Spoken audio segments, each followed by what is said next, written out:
It's always good to see her. I'm going to kind of run this meeting tonight a little bit like a town hall. The main thing that has brought a lot of us together here is CTS. If you're here for CTS related issues, just raise your hand.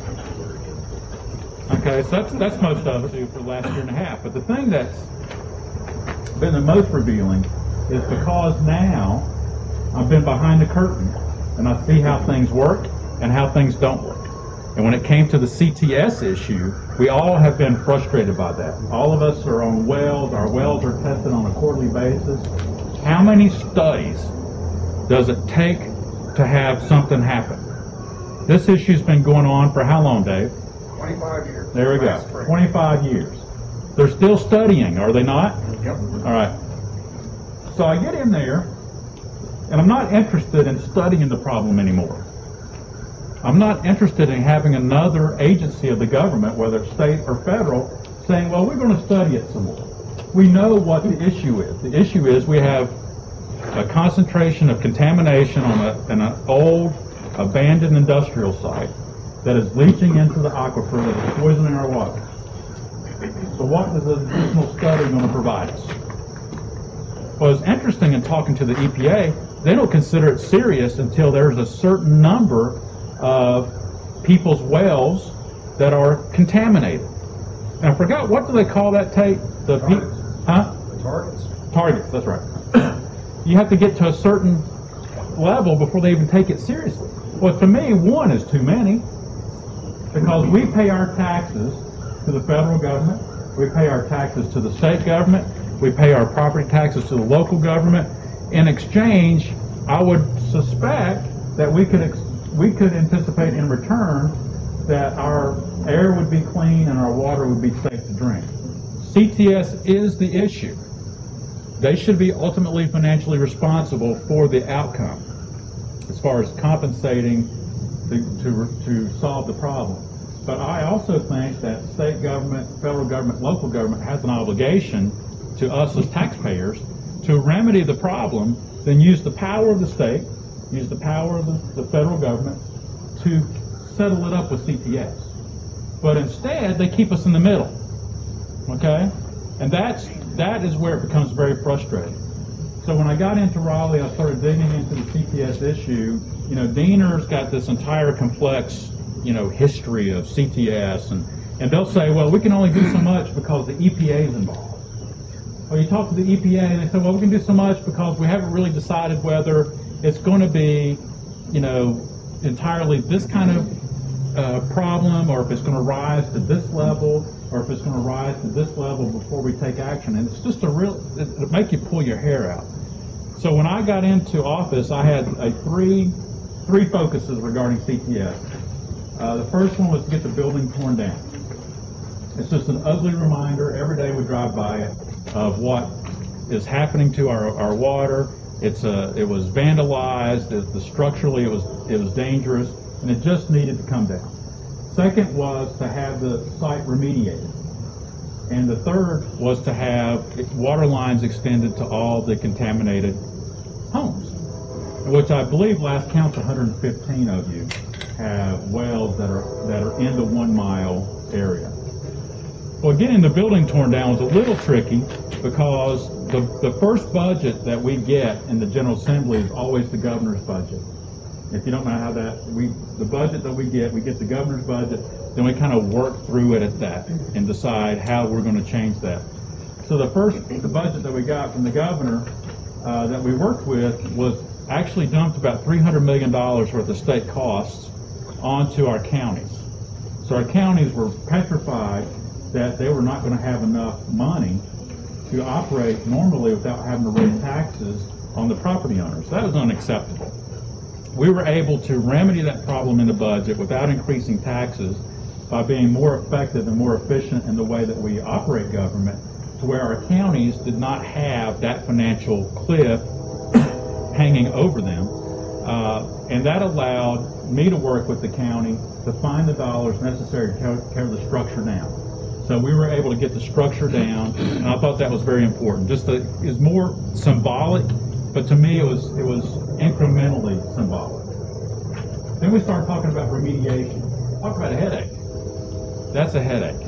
So I've not abandoned remediation, but I've kind of moved it to the behind my third goal, which was to extend water lines. And what's interesting is if you are, going in there and saying, I want to solve the problem, then they'll tell you all the things that they're doing. All right? But if you're trying to get something specifically done and you put enough pressure on them, you'll get answers. But you got to know how to work the system. So I told them that I want to find a way to extend water lines to all the affected residents. So putting enough pressure on DPR through my CTS investigation committee is amazing. Once you issue subpoenas to people in the federal government, how people in state government pay attention. All right? I issued a series of subpoenas to the EPA, and all of a sudden, Diener became very alert as to what our needs were. So they were able to find a loan that's a very obscure loan fund that's in the EPA, that's administered through the Division of Water Quality at state level. And essentially, it's a loan, it's a 20-year loan, interest-free, that's available to any county to get to extend water lines with this kind of purpose. So interest-free over 20 years, a modest amount that would be due every year for this project. So I was able, it's kind of interesting. If you've not seen my office in Raleigh, it's not nearly big enough to cage my ego. Seriously, I mean, it's a cracker box. Just kidding, but it's a small office. And I had 4 people from Diener in my office. I had Wanda Green, who's our county manager, wonderful lady. I had her on speakerphone. I'm sitting there. I've got an intern that's helping me track all this, and my legislative assistant. They're all huddled together talking about the hoops that we have to jump through, which are substantial hoops, in order to access this loan.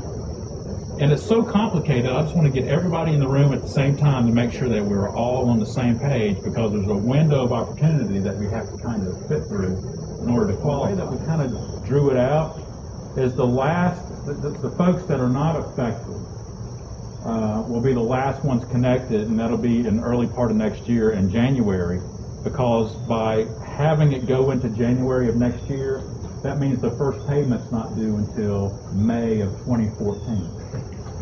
Okay? If we were to finish it up in December, that means the first payment's due May of 2013. Well, by getting it extended through January, it buys me an additional year to work on rural center grants, find additional monies to come in, and pay that loan back to where the taxpayers of Buncombe County don't have to foot that bill. Because, again, CTS is responsible, but why am I going to wait for that to happen when I've got I found a way to make it happen for us now, to where you guys can get back to raising your families and enjoying your life, and not having to be activists and having to go to the fire department and find out what the status is. I found out that we are on that. Won a lawsuit. We were one of several states that had sued TVA. And a lot of that is for pollution that comes into our states that's emanated from TVA, and our state is going to get, I think, do you remember, $2.2 million a year for the next 5 years? Well, that pollution only happens in Western North Carolina.